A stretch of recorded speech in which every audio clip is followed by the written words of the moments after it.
ocasiones anteriores, cuando me ha tocado disertar la palabra, la gloria y la honra sea para el Señor, ¿verdad?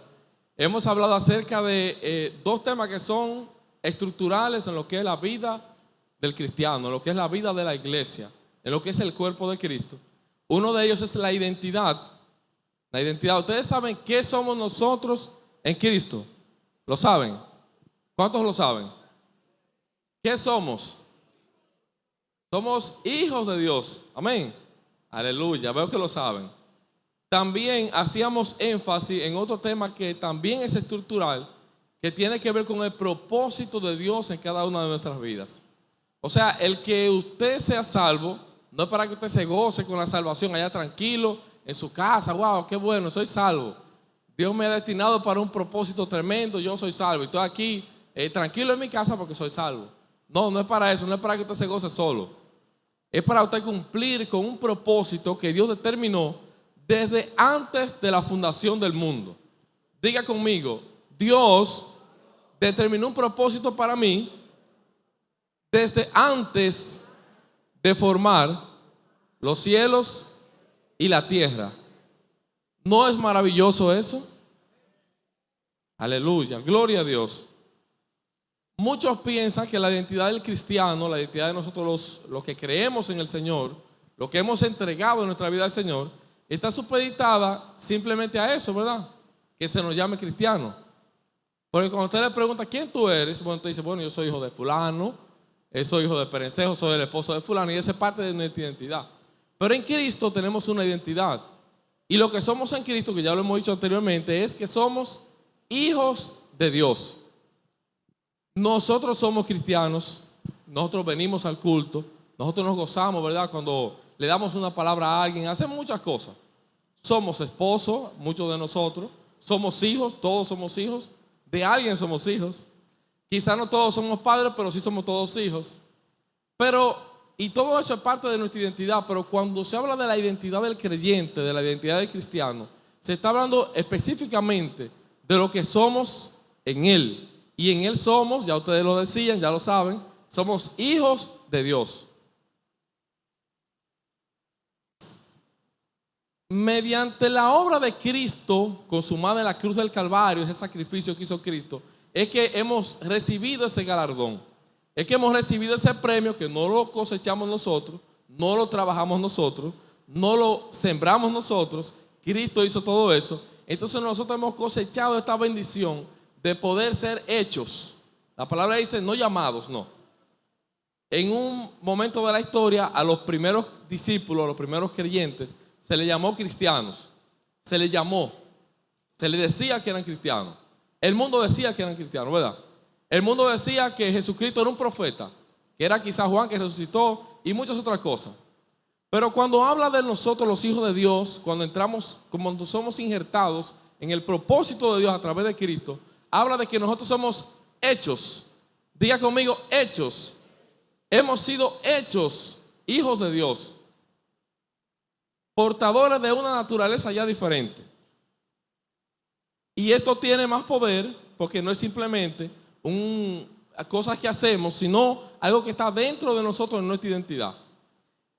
Sin embargo, siendo hijos de Dios, tenemos una herencia. Somos herederos de Dios, coherederos con Cristo, y hay una herencia que nosotros la tenemos que es nuestra. Pero cuando nosotros tomamos posesión de esa herencia, una persona no puede reclamar un derecho a menos que no sepa que tiene ese derecho. Una persona reclama un derecho porque ha investigado, sabe, tiene el conocimiento de que le asiste ese derecho y que se lo están violentando. Y dice, no, espérate, eso es mío, yo tengo un título de propiedad de eso es mío. Tú no puedes violentar eso, y va a la justicia, se le hace justicia y se le devuelve a esa persona porque tiene un derecho. Pero cuando él se motiva a ir a la justicia, cuando sabe que tiene un derecho, dice, eso es mío. Entonces así mismo nosotros en Cristo somos herederos y coherederos. Tenemos que crecer en el conocimiento del Hijo de Dios. Tenemos que crecer en el conocimiento de qué es lo que Dios ha reservado para nosotros.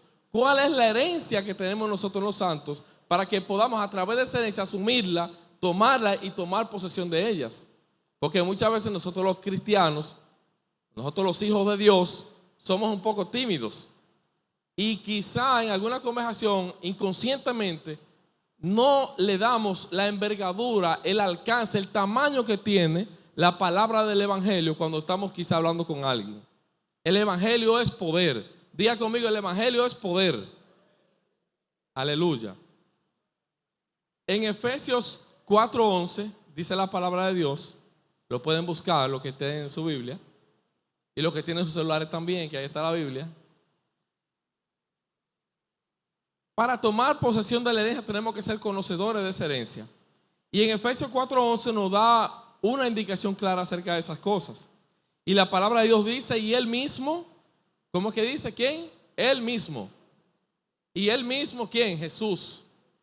Constituyó a unos apóstoles, a otros profetas, a otros evangelistas, a otros pastores y maestros, a fin de perfeccionar a los santos para la obra del ministerio, para la edificación del cuerpo de Cristo, hasta que todos lleguemos a la unidad de la fe.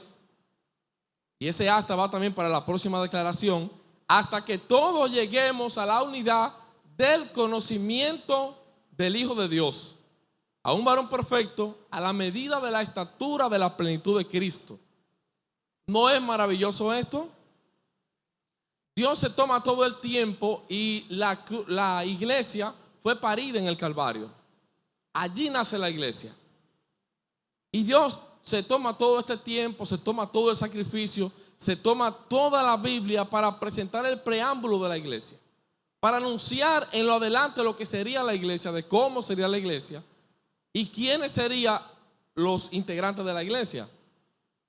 Y es tremendo que Dios hace todo esto con un propósito de que todos lleguemos a la unidad de la fe y a la unidad del conocimiento del Hijo de Dios, a un varón perfecto, a la medida de la estatura de la plenitud de Cristo. Muchas veces hay personas que uno le dice, mira, te invito a la iglesia, mira la palabra, y dice, no, a mí no me gusta eso, no me gusta ser cristiano. Yo, ¿por qué? Lo que pasa es que yo una vez asistí a una iglesia y había una persona. Una vez yo iba a una iglesia, pero alguien, y siempre vienen este tipo de excusas, se parecen a las excusas que presentaron aquellos señores cuando fueron invitados a la gran cena para no ir. El tema es que cuando venimos a la iglesia no venimos a ver un hombre. Ustedes no vinieron a verme a mí, ustedes no vienen a ver al apóstol Exilio, no vienen a ver a Wilton ni ninguno de los otros eminentes predicadores que hay en esta casa. No vinieron a ver a ninguno de ustedes. Ustedes vinieron porque han obedecido a un llamamiento celestial que los invita cada domingo, cada día de culto, cada reunión, a venir a este sitio. Así que en nuestra identidad, Dios ha establecido en nuestro ADN este deseo por participar de las cosas de Dios. En ese proceso, ¿verdad?, de la formación de Cristo en nuestra vida, es donde debe haber un fruto. Y el fruto viene con una manifestación. Yo no puedo simplemente ser cristiano, venir aquí cada domingo, cada miércoles, y que algo no vaya cambiando en mi vida, en mi relación con los demás, en cómo yo hago las cosas, en mis actitudes, en cómo yo me desenvuelvo, cómo yo me manejo, cómo yo llevo mis relaciones con mis hermanos, con mis padres, con mi madre, con mis hijos. Tiene que haber un cambio, tiene que haber una diferencia, una manifestación. Porque las cosas de Dios, a veces nosotros tendemos a espiritualizar mucho las cosas. Espiritualizamos el amor, espiritualizamos la fe y todos creemos que es espiritual, que está como allá lejos. A veces hasta Dios lo espiritualizamos. Señores, Dios vive en nuestro corazón. ¿Cuántos lo saben? Pero muchas veces en oración yo digo, a ti que moras en las alturas de las alturas, espiritualizamos tanto a Dios que lo ponemos lejos. Y Dios está cerca. Diga conmigo, Dios está cerca. Amén. En el culto pasado, el pasado miércoles, escuchando al hermano Juan Carlos, que le tocó la palabra en este día, hacía énfasis en que las obras no nos pueden hacer salvos. Y es cierto, la única obra que te puede hacer salvo a ti y que me pudo hacer salvo a mí es la obra consumada de la cruz del Calvario. Es la única obra. Ahora, ¿qué sucede? En el libro de Santiago habla el apóstol diciendo lo siguiente: muéstrame tu fe sin obras, que yo te mostraré mi fe por mis obras. Como dice, muéstrame tu fe sin obras, que yo te mostraré mi fe por mis obras. ¿Qué es la fe si por nuestras obras no es manifestada? ¿Qué es la fe si por nuestras obras, por lo que yo hago, no es manifestada? Es una fe vana lo que tengo, no tengo realmente fe. Porque la fe tiene que traer consigo un fruto, tiene que traer una manifestación, tiene que verse. La fe hasta se huele. La fe se ve en cada cosa que uno hace. Muchas veces, no sé si a ustedes les ha tocado, vamos a lugares, hablamos conversaciones con personas que no nos conocen o quizás nos conocen algo del ámbito laboral solamente y nos preguntan: tú eres cristiano, ¿verdad? ¿A cuántos le ha pasado?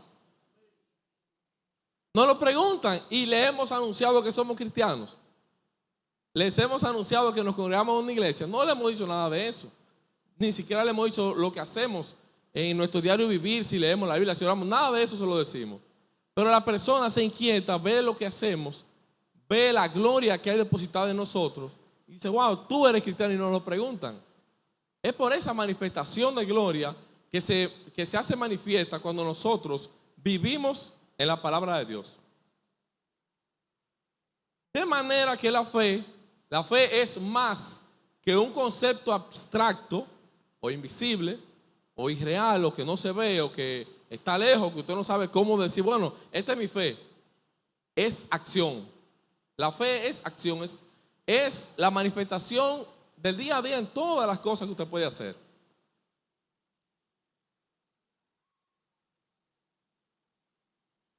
Esas obras que menciona Santiago se refieren específicamente al crecimiento de Cristo en nuestras vidas. Y es que en la medida de que vamos creciendo en el conocimiento del Hijo de Dios, vamos afirmando nuestra identidad y vamos tomando posesión de nuestra herencia. Por ejemplo, la palabra dice que en Cristo están escondidos todos, diga conmigo, todos, los tesoros de la sabiduría y del conocimiento. A nosotros no nos debe faltar sabiduría y conocimiento para realizar lo que realizamos, para hacer lo que hacemos cada día, para materializar lo que tenemos que hacer. No nos debe faltar, está ahí. Y a veces quizás lo hacemos con poca sabiduría porque no indagamos en lo que tenemos. Es nuestra la sabiduría, porque están escondidos en Cristo y Cristo está escondido en mí y yo en el Padre. Amén. Ok. Vamos a buscar en Gálatas capítulo 4. Gálatas capítulo 4.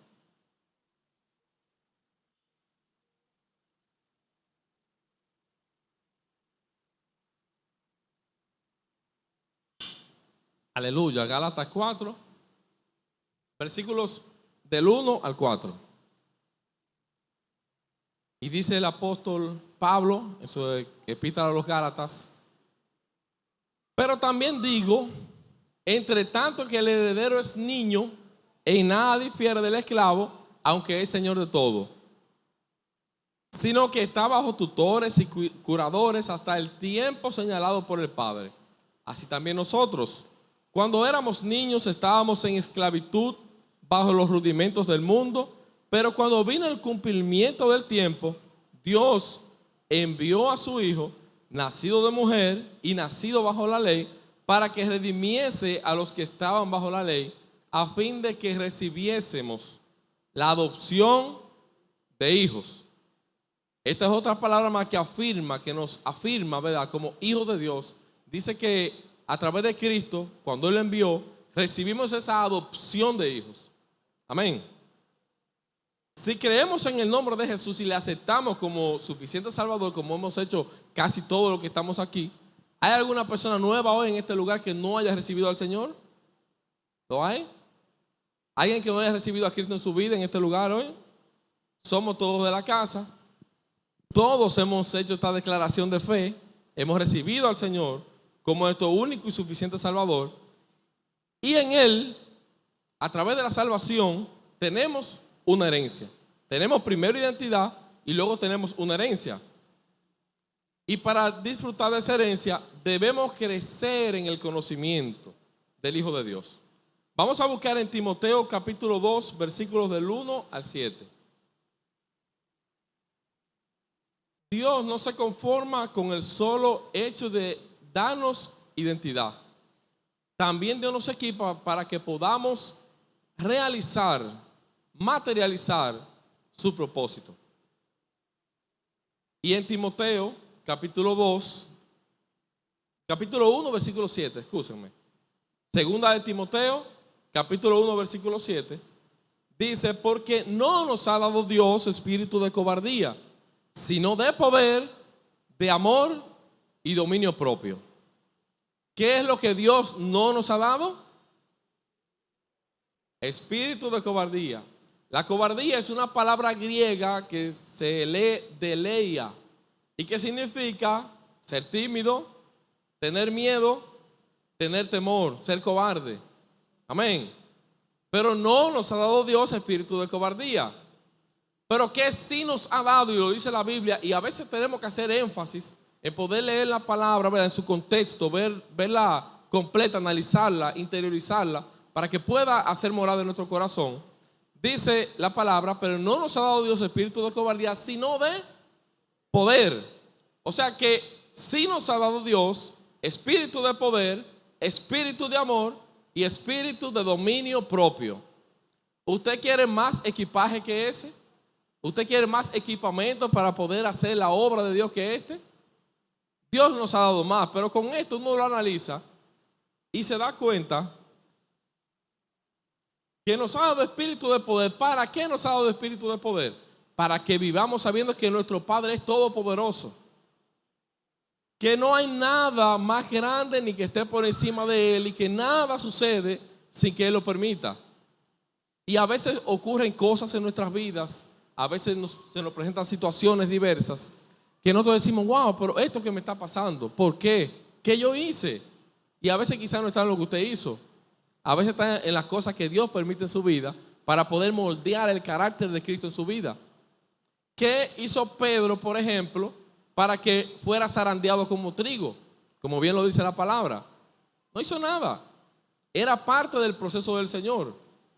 Y lo tremendo es que en la lectura de Pedro, cuando nos leemos ese pasaje, nos damos cuenta que el Señor le dice: mira, confrontando a Pedro, Satanás os ha pedido para zarandearos como a trigo. Yo voy a orar por ti para que tu fe no falte. Hay algo que está omitido, implícito en esta oración, en este pasaje, y es que algo que el Señor no dijo con palabras, pero que sí dejó expresado. Es como si el Señor hubiera dicho, y con esto estoy parafraseando, nótese, estoy parafraseando: el Satanás os ha pedido para zarandearos como a trigo. Nos ha pedido permiso para zarandearos como a trigo. Y se lo dimos el permiso. Se lo dimos el permiso, solamente que yo voy a orar por ti para que tu fe no falte. Cuando nosotros atravesamos situaciones, a veces que lo menos que nosotros esperamos, que una persona llegada a nosotros, un familiar de nosotros, una persona que está cercana a nosotros, sea que nos diga o que sea utilizado como herramienta para moldear algo en nuestra vida. Cuando algo malo me pasa a mí, yo lo menos que espero es que una persona de mi círculo interno, de la persona que está cerca de mí, sea la persona que aparentemente, y lo digo entre comillas, me está haciendo daño. Sin embargo, Dios usa estas cosas. Y usó a Pedro con Jesús, porque Pedro estaba cerca de Jesús y parecía ser el hombre que tenía la convicción más alta de quién era Jesús, y al final lo negó. O no al final, en un momento lo negó. Al final no lo negó, pero en un momento lo negó. Y quizás Jesús pudo sentirse más: wow, mira, me negó. El que dijo que yo era el Hijo del Dios viviente, que era el Cristo, el enviado de Dios, mira, ese me negó. Pero Cristo no dijo eso. Cristo dijo: tú me negarás. Tú me negarás. Y cuando el Señor nos confronta a nosotros y nos dice algo que nosotros quizás vamos a hacer mal, un error que pudiéramos cometer, y Dios, que lo sabe de antemano, pudiera de alguna manera hacérnoslo saber, que nos vaya mal en algo que estamos haciendo. Wow, Dios no está conmigo. No, esa no es la expresión, esa no es la actitud. Dios está conmigo, estoy pasando un proceso, estoy pasando por un momento difícil, pero en ese momento difícil Dios está conmigo, me da sabiduría, me da aliento, y aunque yo no lo sienta, puede ser que no lo sintamos, Él está conmigo y tenemos la convicción de que Él está con nosotros. Y que ese momento que estamos pasando es simplemente para moldear el carácter de Cristo en nuestras vidas. Amén. Denle un aplauso al Señor.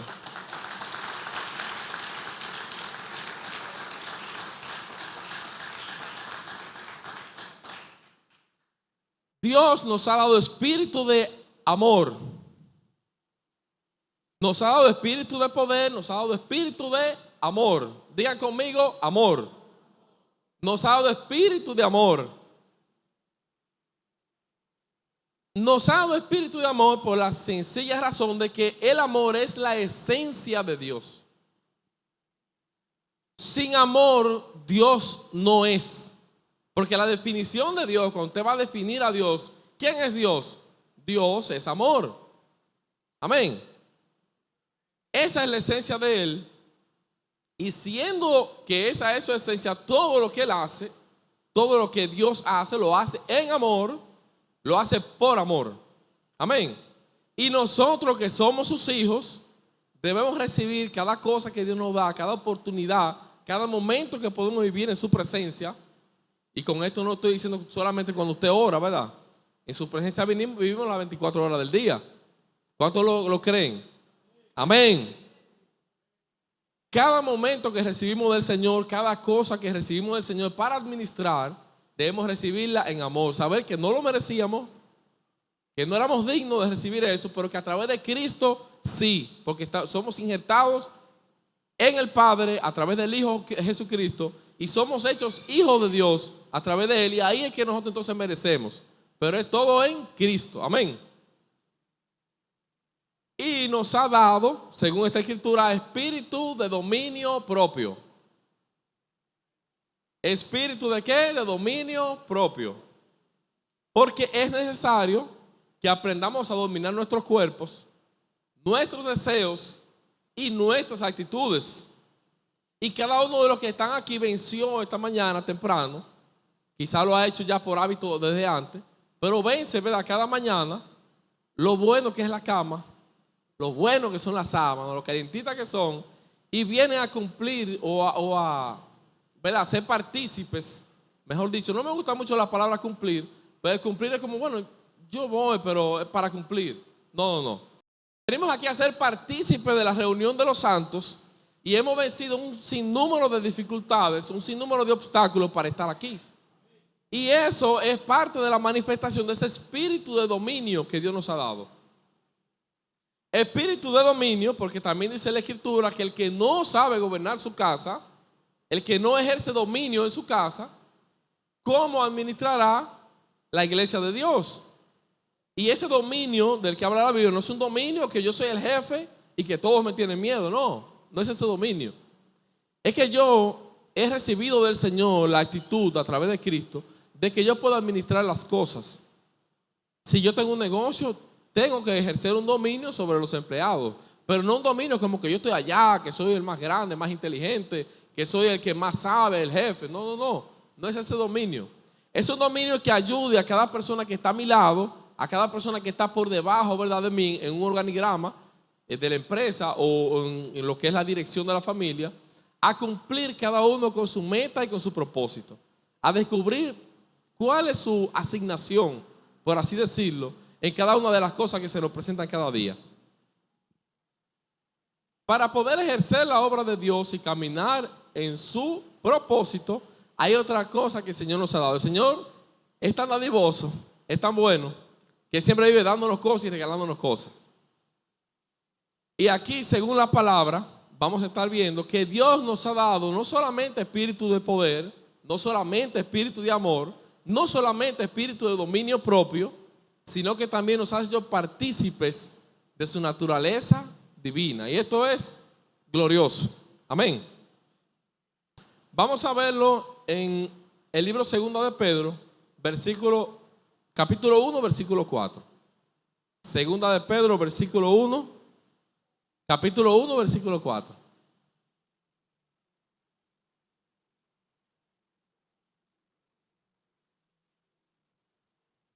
Amén. ¿Cuántos lo tienen? La gloria de Dios. Bonita esa palabra, le he acuñado últimamente. La gloria es de Dios. En 2 de Pedro, capítulo 1, versículo 4, dice: como todas las cosas que pertenecen a la vida y a la piedad nos han sido dadas por su divino poder, mediante el conocimiento de aquel que nos llamó por su gloria y excelencia, por medio de las cuales cosas nos ha dado preciosas y grandísimas promesas, para que por ellas llegaseis a ser participantes de su naturaleza divina. Dice la palabra aquí, y comienza, esto es como un versículo de regalos. Dios nos está dando muchos regalos aquí. Dice como todas las cosas. Cuando Dios dice todo es todo.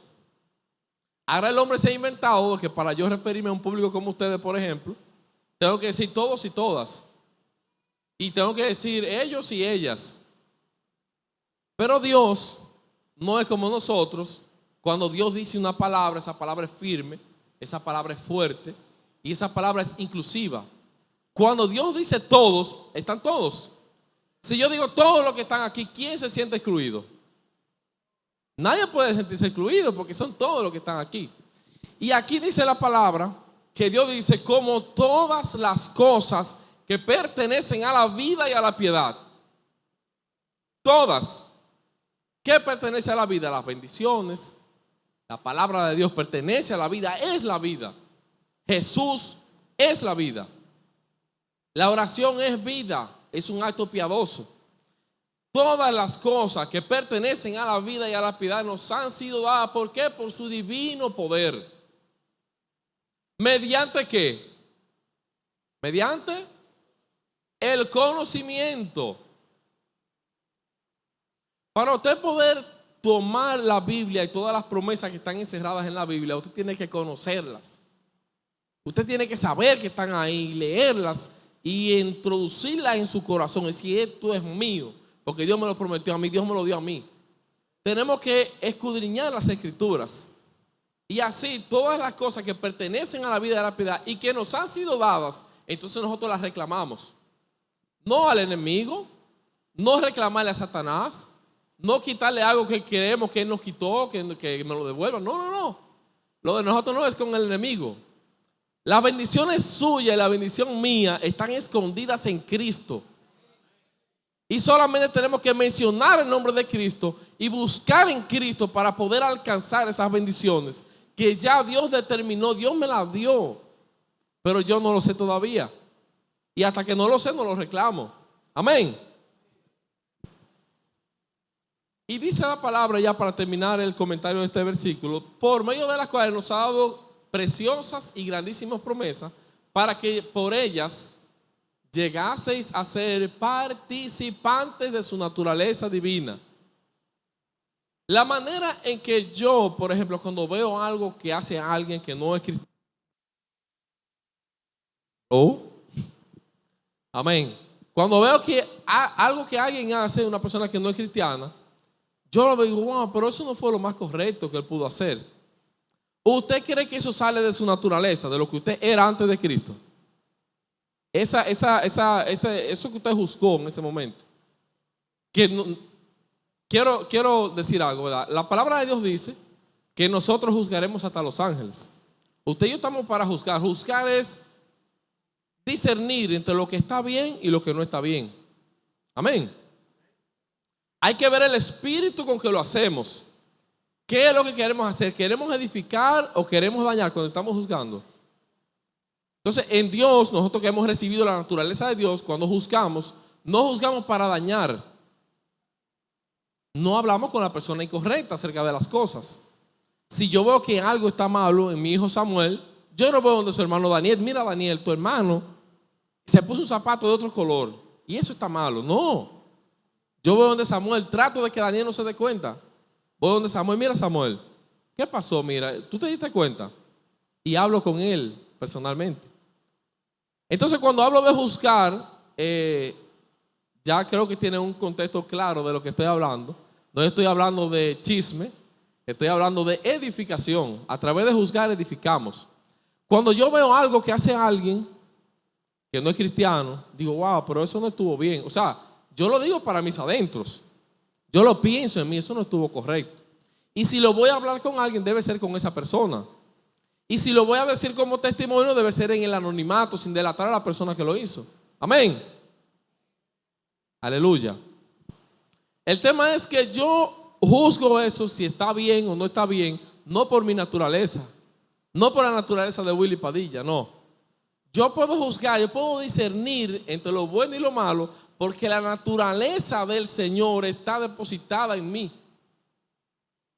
Su naturaleza divina es la que me guía, es la que me conduce, es la que me hace decir, bueno, no camines por ahí, camina por aquí. Este es el camino indicado para ti. Ese se ve bonito, se ve bien, pero el tuyo es este. Se ve más largo, hay espinas en el camino, está un poco difícil y estrecho. Te va a tomar más tiempo caminar por ahí, pero es por ahí. Amén.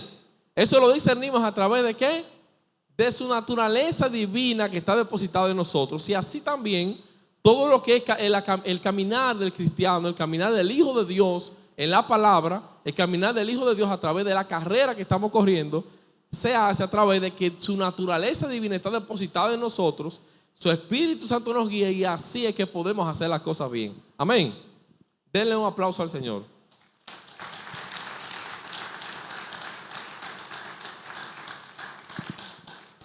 Ya decíamos ahorita, mencionábamos acerca de la salvación. La salvación, muchas personas, muchos de nosotros, amén a mí, en alguna parte de nuestra vida lo hemos visto como un fin. Bueno, el fin es que todos se salven.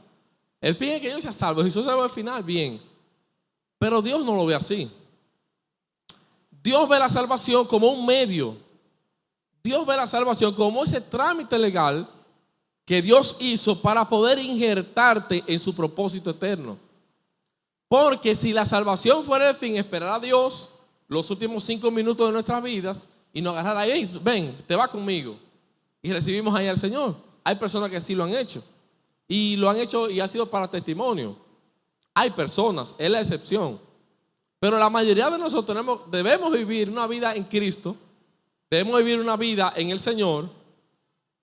Y cumplir con el propósito eterno que Dios determinó para cada una de nuestras vidas, cosa que escribió Dios, por decir algo, ¿verdad? Estoy parafraseando, cuando digo escribió Dios, cosa que escribió Dios antes de la fundación del mundo.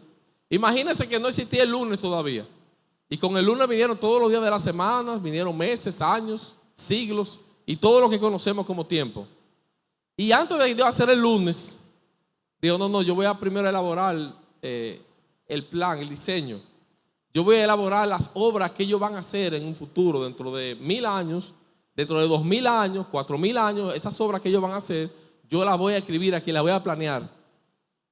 Y en un momento ellos, en la dispensación de los tiempos, caminarán en esas obras.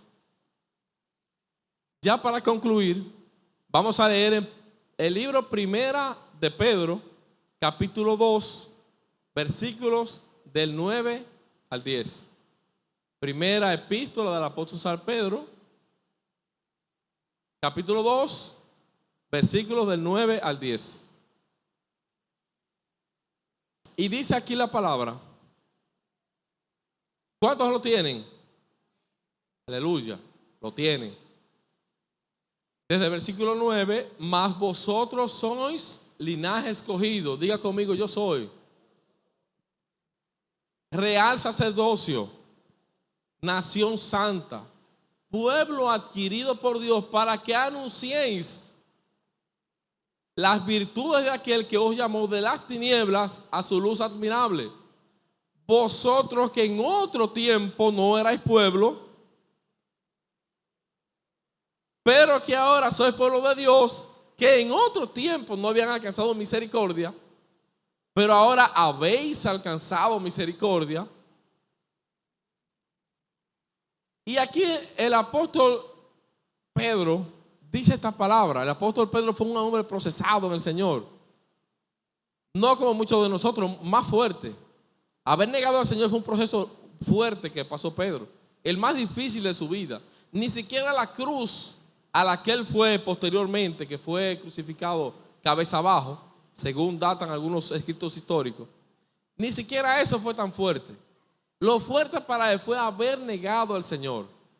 Y ese proceso fue lo que pudo amoldar a Pedro, fue lo que pudo formar en Pedro ese carácter que se vendría a manifestar en los próximos días luego de que Jesús ascendiera y quedara Pedro aquí en la tierra por un tiempo. Y dice Pedro, con todo ese bagaje, con todo lo que él sabía del Señor, con todo lo que había sido procesado en el Señor, dice: vosotros sois linaje escogido. Y cuando Pedro lo decía vosotros, créanme, él estaba incluido en ese linaje escogido, pero es la forma de escribirlo. Dice: vosotros sois linaje escogido, vosotros sois real sacerdocio. Diga conmigo: yo soy linaje escogido, yo soy real sacerdocio, yo soy una nación santa, pueblo adquirido por Dios. Diga conmigo: Dios es mi dueño, a Él le pertenezco. Pero ¿para qué nos adquirió el Señor? ¿Para qué? Y aquí lo sigue diciendo la epístola: para que anunciéis las virtudes de aquel que os llamó de las tinieblas a su luz admirable. ¿Cómo yo anuncio las virtudes? ¿Cómo yo lo hago? La mejor manera de yo enseñarle algo a mis hijos es haciéndolo delante de ellos. Cuando yo, por ejemplo, he querido que mis hijos se inmersan en la lectura, que empiecen, que agarren el hábito de leer, ¿qué yo hago? Yo se lo puedo decir, pero son más las veces en que yo lo he hecho delante de ellos que las que se las he dicho. Amén. Cuando aquí dice el apóstol Pedro: para que anunciéis las virtudes de aquel que os llamó de las tinieblas a su luz admirable, no es solamente para que nosotros le digamos a otros cuán bueno ha sido Dios en nuestras vidas, cuán grande es Él, cuán grandes beneficios hemos recibido del Señor, cuán diferente es nuestra vida después que hemos recibido al Señor, sino para que a través de lo que hacemos, para que a través de cómo hacemos lo que hacemos, para que a través de mi caminar en cada una de las esferas de mi vida, y sepan que no hay nada secular para nosotros. Nosotros éramos seculares antes de estar en el propósito eterno, pero Dios nos sacó de lo secular y nos injertó en el Hijo. Para nosotros no hay nada secular. Ya nosotros que hemos sido injertados en el Hijo, en cada una de las facetas de nuestras vidas, en el trabajo, en la relación de familia, en la relación como esposo, como padre, como hijo, como sobrino, como tío. Nosotros soy cristiano ahora, pero ya aquí estoy siendo padre, no soy cristiano. No. Usted es cristiano cuando se levanta, usted es cristiano cuando va al trabajo, usted es cristiano cuando sale al almuerzo, usted es cristiano cuando está atendiendo a un cliente, usted es cristiano cuando sale del trabajo, cuando se monta en un concho, cuando se desmonta en su casa, cuando ve al vecino llegar y lo saluda, usted sigue siendo cristiano. Luego entra a su casa, saluda a su familia, usted sigue siendo cristiano, hace las cosas que tenga que hacer en la casa, usted sigue siendo cristiano, usted sigue siendo hijo de Dios. Se acuesta, sigue siendo hijo de Dios, y mientras está durmiendo, usted sigue siendo también hijo de Dios. Amén. Denle un aplauso al Señor.